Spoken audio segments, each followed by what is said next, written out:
So today I'm joined by Drew Barbier of MIPS, and we're going to be talking about the key trends defining Edge AI implementation. Hi Drew, how are you? Hey, Mike, I'm doing well. Thanks for having me. Great. So a lot of companies want plenty of scope for differentiation. They're also looking to avoid being exposed to vendor lock-in. So how important is it going to be to have open standards in that respect? Yeah, so I think open standards are extremely important in this regard. I think open standards drive adoption of new technologies much faster than closed standards. Sure. As part of that, MIPS has adopted the RISC-V instruction set architecture going back to 2021 and 2022. So everything we're doing at MIPS in terms of processor design for the past several years has been on RISC-V and looking to continue to drive RISC-V acceleration and adoption in the marketplace with some great and compelling products from us. Okay. I mean, as well, it's providing greater flexibility compared to proprietary architectures. I guess there's the whole advantage of you've got reference use cases, you've got other resources, you've got like an ecosystem around the whole thing. So I guess that again sort of accelerates development and helps A- engineers be a- confident about it. Yeah. Absolutely, yeah. So one of the great things about RISC-V is that it is an open ISA, and because of that, there's a large and increasingly growing ecosystem around that Mhm. that we leverage and contribute back to. At the same time, RISC-V also gives you some flexibility to go deep and sort of specialize on applications. And that's one of the differentiating things we do here at MIPS for our Atlas IP portfolio is looking at specific markets, looking at specific applications, and going deep in terms of optimizing the products for our customers' use cases and requirements. And RISC-V sort of gives us the best of both worlds by having that sort of ecosystem that's there and available for us to leverage and contribute back to, but also giving us and our customers scope to specialize when that's required. So, like you say, it's the best of both worlds. You've got that sort of open standards, sort of flexibility, but also basically you can optimize stuff as well. So it's yeah, okay. Absolutely, that's right. So okay, so in the past, sort of MIPS goes back, a good couple of decades now, and obviously, sort of yourselves and other IP vendors back in the day would have focused solely on computational performance benchmarks and stuff like that. But now I guess the demands of like physical AI are meaning it's more about a balance between performance, low latency, and then sort of also sort of having power efficiency as well, because a lot of this is obviously going to be edge based. How are Yeah, you sort of managing to cover all those bases basically?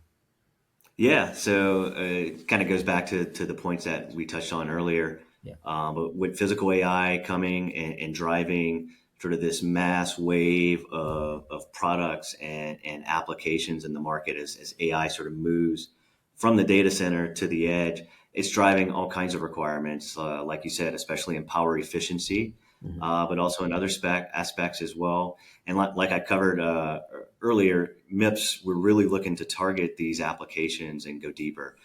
So we've come up with a couple different categories for physical AI that we're really trying to go deeper on, and that's sense, think, act, and communicate. We call this the MIPS stack. So really for these types of applications that are in the physical AI space and looking to grow exponentially really over the next couple of years, going deep. And going deep means understanding the use cases, understanding the requirements, but then being able to act on that once you do. And at MIPS, we have a number of unique technologies inside the company that enable us to do that, where we can have workloads, high-level application stacks, and look at applications really end to end and not just inwardly focused on the CPUs themselves. Although, of course we do that. All the CPU companies do that, right? But Sure. really starting to take a look at application stacks from pin to pin and where the performance requirements can be optimized and where we can, as MIPS and as a compute IP vendor in the physical AI space, can play a role in accelerating those applications. And so being able to work with our customers to get those types of workloads in-house, as well as having the system level expertise inside of MIPS to go unpack those applications and really understand what that means for the product space that we're in, and then start designing the product for that. It's crucial to us in driving adoption and being able to facilitate driving product into this physical AI workloads that we see coming down the road in the next couple of years. And one question on that front is, clearly it's going to be a very diverse array of possible applications that could be, sort of counted as physical AI. Anything where you've got to source data at the edge and process it there and sort of act on it, as you said. So, coming back to the think, act, communicate, and all Yep. that. So it's basically, is it quite a challenge then to sort of, as you say, you've got to be able to have an understanding of what all of those possible application scenarios could be. And all right, you've got the foundation that, you've got the processor architecture that can address those, but you've still got to have a firm grasp of what the nuances of those particular applications are going to be. Yeah, no, that's exactly right. I mean, as you rightly point out, this physical AI space, we're seeing it's going to be quite large and diverse.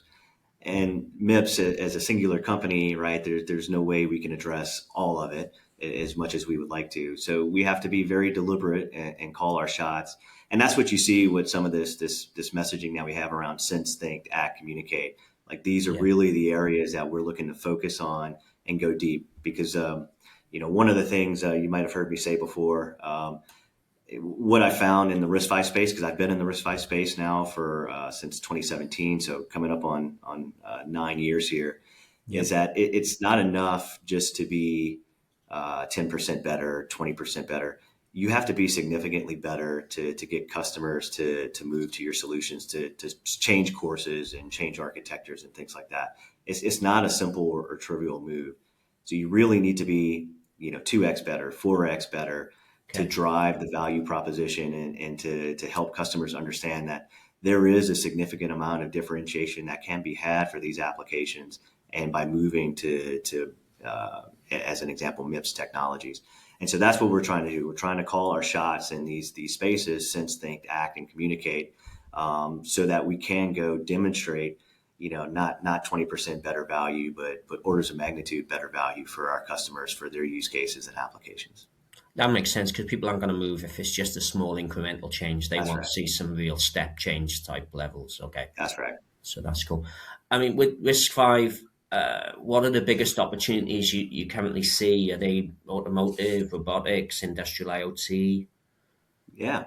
So, I mean, you're naming them for me, right? But so we do think, we touched on physical eye quite a bit, but I do think that's driving a lot of markets.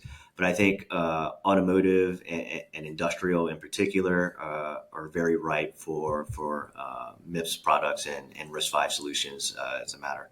So in automotive, particularly, it's pretty interesting because they've stayed more or less on proprietary architectures longer than other markets have. Right, you Yeah. have some of the other RH and Tricore and these other architectures that have been quite dominant in the market, even still are today. But I think now they're looking to move, and the question now is it RISC-V? Is it ARM? And RISC-V has matured to a point where I think that answer is becoming pretty clear. And the RISC-V ecosystem has grown to such a point that it's really there and ready to support those markets. So automotive is one I think is ripe. Industrial sort of rides alongside that as well. I think there's a lot of opportunities, especially for the types of optimizations that we're talking about that I mentioned earlier with Mm, RISC-V.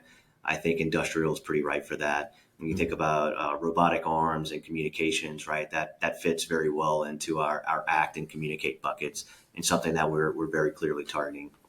Um, you'll hear us talking a lot about robots over the next year to 18 months. I think robotics is an especially interesting application that encapsulates a lot of use cases that's interesting to us and something that we're going to use to drive MIPS technology going forward over the next couple of years as well. So robotics, very, very interesting as well. Okay, that's cool. as you mentioned, though, with automotive, it's been a fairly conservative sort of sector, and it's stuck with proprietary architectures quite a long time. So one announcement was just made a few days ago was that um, the MIPS Atlas IP portfolio is going to be integrated into the Quintoris RT Europe reference platform. That's So right. I guess that's an important part of that, because obviously Quintoris is I guess, championing the cause of Risk V in the automotive sector, and you being part of that sort of gives you a route into that market. Is that how you're seeing it? Absolutely. So we kind of said it at the beginning. I firmly believe that open standards drive acceleration, adoption of new technologies. I see Quintaris is doing exactly that in the automotive space, right? So being able to be a part of RT Europa, being able to engage and make sure that MIPS IP products are supported by this RISC-V ecosystem that Quintaris is Mm-hmm. helping drive, I think is extremely important, and sort of ties together very well with our beliefs as well in terms of standards driving adoption. And so yeah, Quintaris is a very key player here in the automotive space, and just like we intend to be as well. And I think the combination of MIPS with Quintaris, I think, is a very good match in helping accelerate adoption of these technologies into the automotive space. So Okay, so very you happy see about that. that partnership and looking forward to it. That's great. So you see that sort of progressing the whole automotive sector in its adoption then of this five Absolutely. solution. That's great. Okay, and That's obviously, right, because yeah, the automotive OEMs and the semiconductor companies that serve into them, right, they're really looking to Quintaris to get the ecosystem together so that we can have common frameworks, common software stacks, and making sure from a MIPS point of view that those things work seamlessly from the get go with MIPS Atlas IP is very important to us, because this is a very important market to us. that's great. Because obviously they're backed by some big names. They've got some some serious parties involved in from the car manufacturing side as well. So I guess that's that is a sort of a major sort of coup That's for right. you guys. Yeah. Okay. So that's cool. Yeah, Um, that's right. just a quick thing on MIPS is a proponent of the software first approach with like processor solutions optimized in relation to the software requirements of the intended application. So maybe you could tell us a bit more about that and what the benefits that derives. Yeah, of course. So, and again, this kind of ties back into being a little bit more market and application focused. Mm-hmm. And so at MIPS, we have pretty interesting modeling technology inside the company. And we use these models inside the company to drive microarchitectural decisions as we're designing the IPs. Mm-hmm. One of the things we did 2 years ago is start to open up that modeling technology to engage customers with, right? And this goes back to that software first approach where we're not defining processors based on how many spec ins we can get or how many core marks or dry stones that we can do. Of course, we look at those numbers, but at the end of the day, we're really obsessed about our customers' applications Mm. and looking at things more holistically than just this inward CPU pipeline perspective. Yeah. And Mm-hmm. so the software first methodology sort of enables us to go do that, right? We can engage much earlier in the design lifecycle of our products with our customers.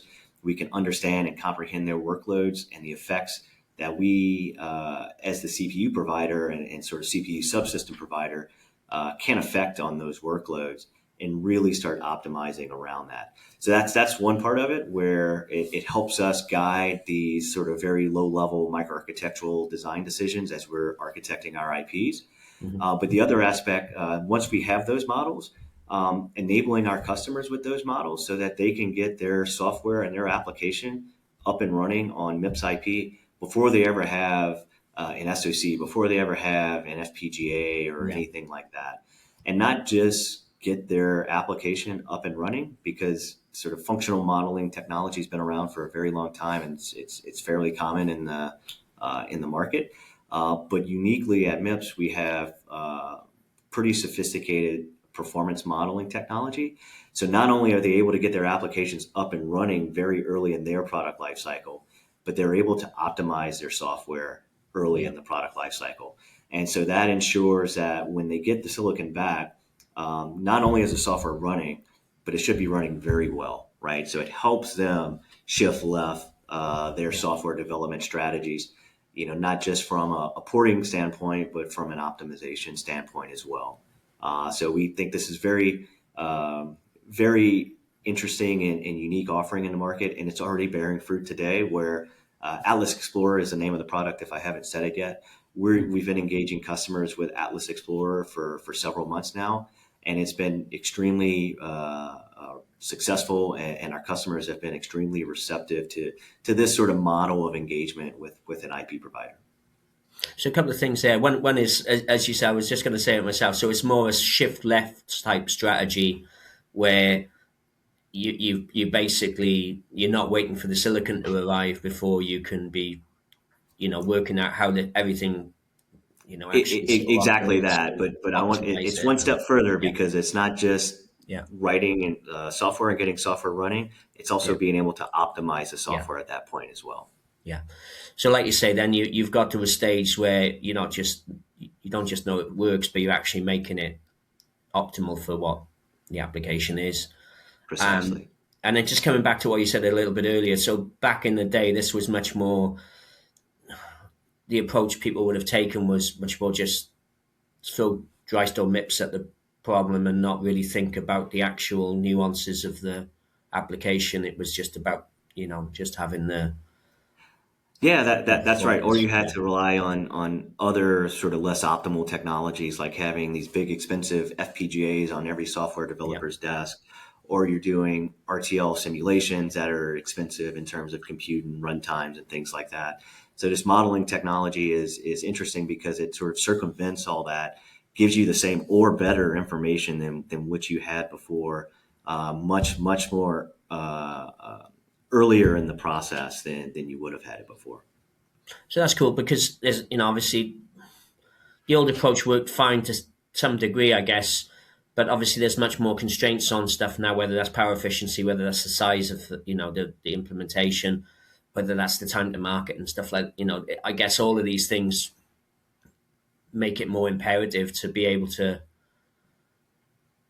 make sure the Yeah, solution's optimized, to make sure it's sort of you've got it to that stage a that lot that, quicker. And that, yeah, that that's right. It changes the customer engagement model, right? It goes from instead of talking about PowerPoint slides and then waiting for an FPGA to arrive or an SoC to show up, to going directly into software and performance of software. And we're not talking micro benchmarks, right? We're talking actual application code running on the model, getting the results.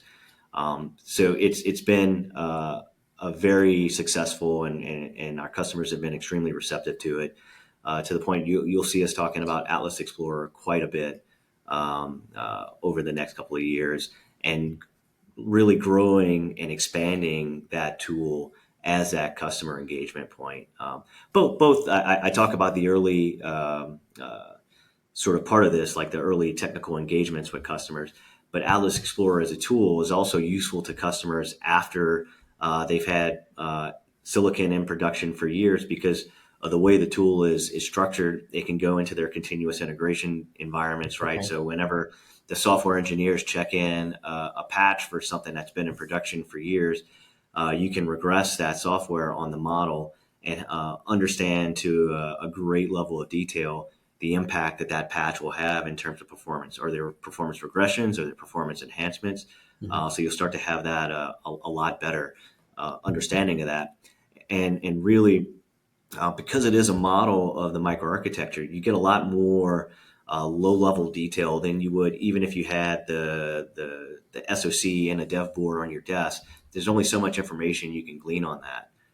So once you actually have this model giving you microarchitectural details, you can tie that back to lines of source code and understand, my TLBs missed because of this line of code, and start to go optimize that in ways that are just either not possible or very difficult, and even in silicon.